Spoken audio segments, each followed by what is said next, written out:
In the final winter of the Second World War, German engineers were given an order that would have sounded ridiculous only a few years earlier. They were told to copy one of the ugliest British weapons ever carried into battle.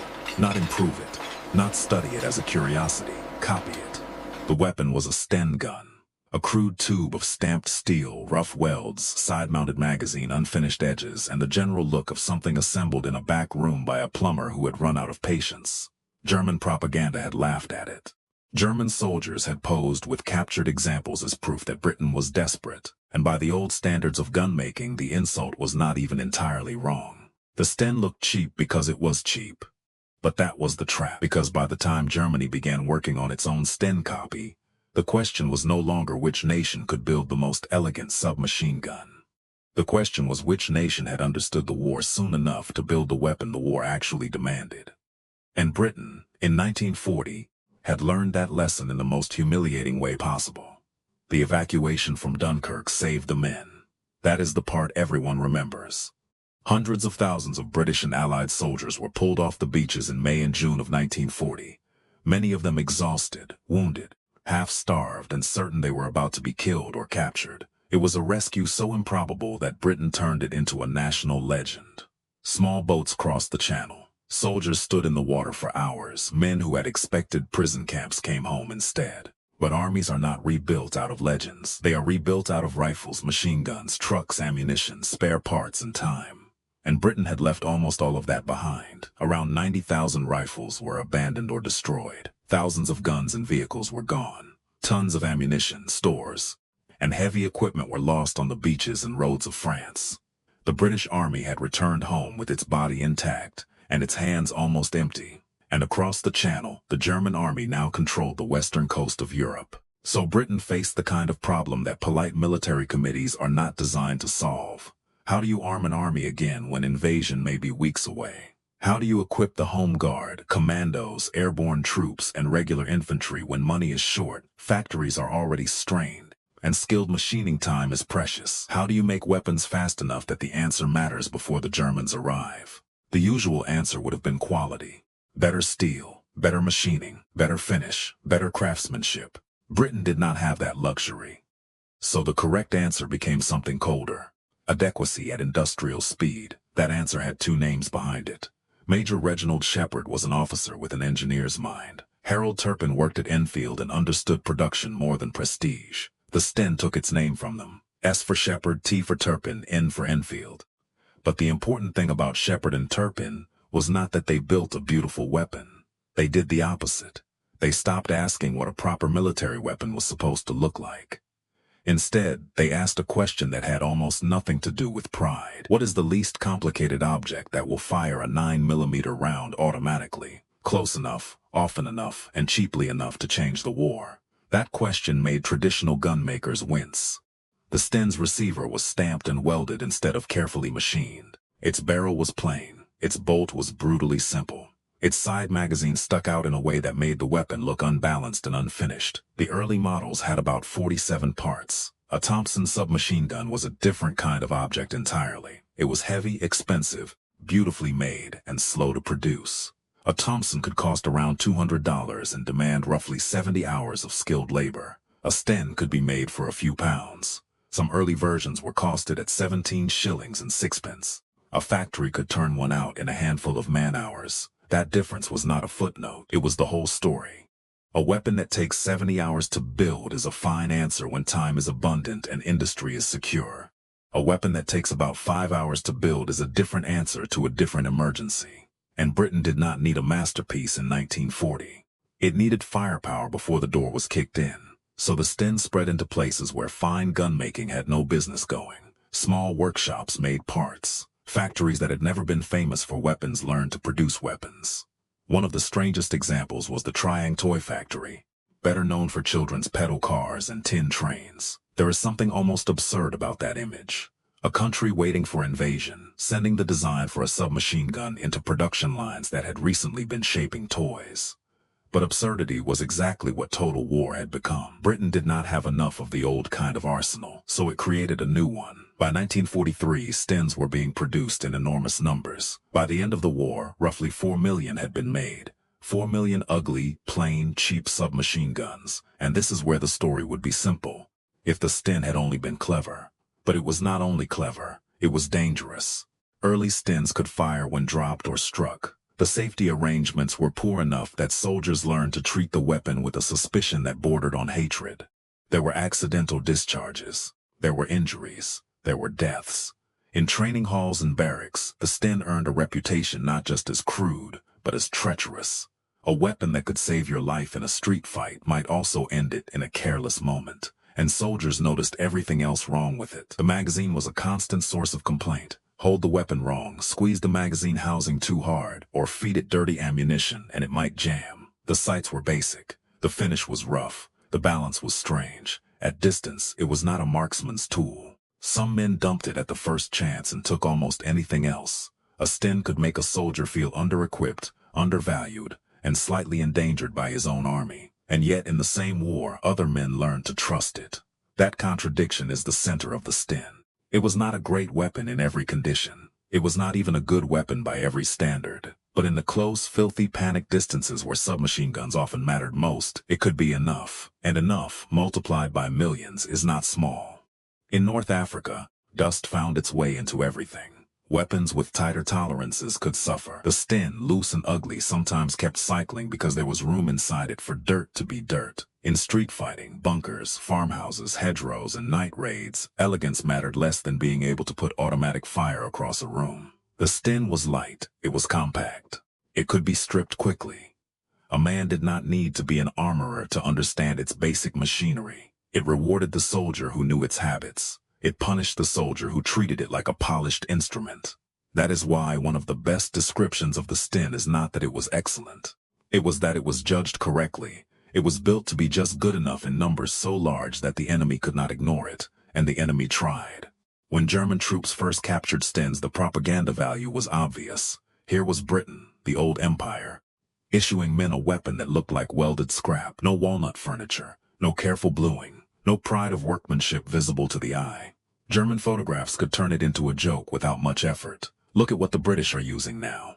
A pipe with a trigger, a factory accident with a magazine stuck to the side. But frontline soldiers are usually less loyal to propaganda than they are to tools that work. Captured Stens used the same 9mm ammunition as German MP40s. That mattered immediately. No strange supply chain, no rare cartridge, no complicated retraining. Pick it up, load it, fire it, and if it broke, the Sten was simple enough to understand quickly. On the Eastern Front, where cold, mud, shortage, and exhaustion punished anything delicate, that simplicity became more than a joke.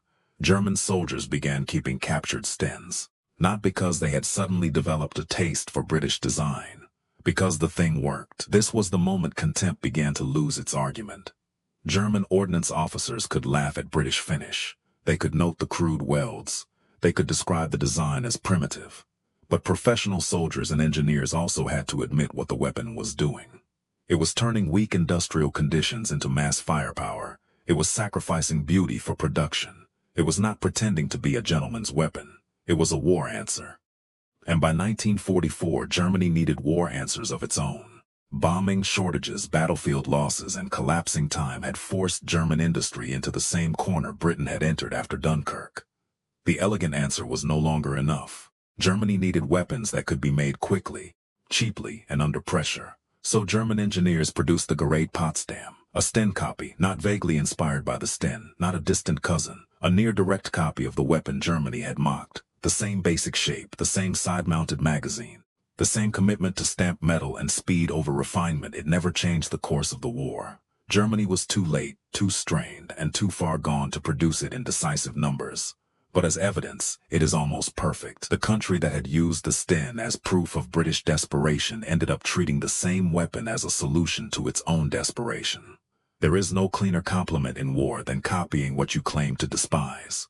But the Sten's largest battlefield was not always a battlefield. Some of its most important work happened in cellars, barns, forests, railway cuttings, and moonlit fields across occupied Europe. From 1942 onward, Britain's Special Operations Executive began dropping weapons to resistance groups. And no weapon fit that secret war better than the Sten. It was cheap enough to give away, small enough to hide, simple enough to teach quickly, powerful enough to matter at short range. A resistance fighter could learn the basics in an afternoon. How to load it, how to clear it, how to keep the magazine from being abused, how to fire and vanish before the Germans could organize a response. The French resistance received more than 100,000 Stens before D-Day. The Polish Home Army received tens of thousands more. Underground fighters in Norway, Denmark, Belgium, the Netherlands, Yugoslavia, Greece, and elsewhere saw the same ugly British weapon arrive in crates and canisters from the night sky. Imagine what that meant. A weapon costing a few pounds could force Germany to spend men, fuel, vehicles, patrols, checkpoints, and attention across an entire continent. A bridge guard now needed more guards. A railway yard needed patrols. A telephone exchange needed protection. A convoy had to move with the knowledge that the ditch or tree line might contain men with automatic weapons. The Sten did not have to win a formal battle to hurt Germany. It only had to make occupation expensive. Every soldier guarding a rail junction in France was a soldier not sent somewhere else. Every delayed train, cut wire, ambushed staff car, and sabotage depot imposed a cost. The Sten was not glamorous in that role. It did not look like a great weapon of liberation. It looked like what it was. A cheap tube of sudden violence designed to be carried under a coat and used at the exact moment when a larger weapon would have been impossible. That is what refined criticism missed. The Sten's ugliness was not a failure of imagination. It was the reason it could exist in enough places at once. On the night of June 5, 1944, resistance networks across France moved to support the Allied landings. They cut communication lines. They delayed reinforcements. They attacked transport routes at the moment when the first hours of the invasion could still have gone wrong. The next morning, Allied soldiers landed in Normandy, and the Sten was there too. Paratroopers carried it, because it was compact enough for men dropping into darkness. Commandos carried it into close spaces where a long rifle could be clumsy. Infantry carried it through the bocage, where the next German might be less than 20 yards away behind a hedge, a wall, or the corner of a stone barn. In that landscape, precision at long range did not always decide the fight. Speed did, noise did, the ability to throw fire first did. The Sten, the mocked gun, belonged there. Not because it had become beautiful, because Normandy was full of ugly distances. And this is where the story needs honesty. The Sten was not the best submachine gun of the war. That title probably belongs to the Australian Owen gun. The Owen was a magnificent piece of practical design. Its top-mounted magazine helped feeding. Its bottom ejection let mud and water get out. In harsh jungle testing, it developed a reputation for astonishing reliability. Australian soldiers trusted it for a reason. If the question is, which weapon was better in a clean technical comparison?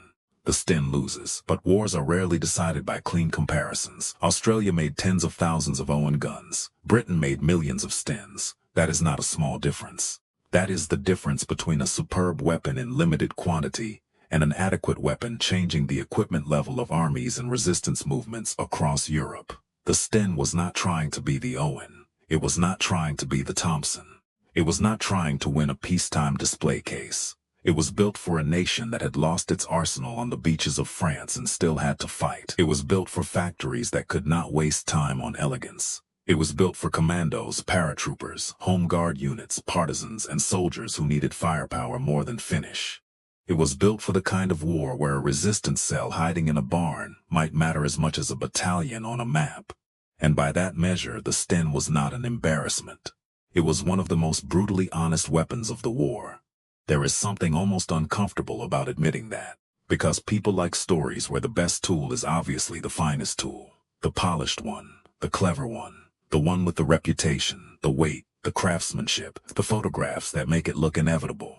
The Sten ruins that kind of story. It says a weapon can be ugly and still be historically correct. It says cheap can be strategic. It says a nation under pressure may survive not by building what it admires, but by building what the moment will allow. And it says that an enemy's mockery is not evidence. The evidence is what the enemy does after the laughter stops. Germany laughed at the Sten. Then German soldiers used it. Then German engineers copied it. That is the whole verdict. A weapon can fail every beauty test and still pass the only test war finally gives it. The Sten was crude. It was dangerous in its early forms. It jammed when mistreated. It offended soldiers who wanted something better and frightened men who had seen what careless handling could do. But it armed Britain when Britain was nearly empty-handed. It gave underground fighters a weapon they could hide, learn, and use. It made occupation more expensive. It appeared in Normandy when delay mattered and distance collapsed. It forced even its enemies to respect the logic inside the ugliness. The Sten was not built to be admired. It was built to arrive in time. And in 1940, that was the difference between a beautiful answer and a useful one.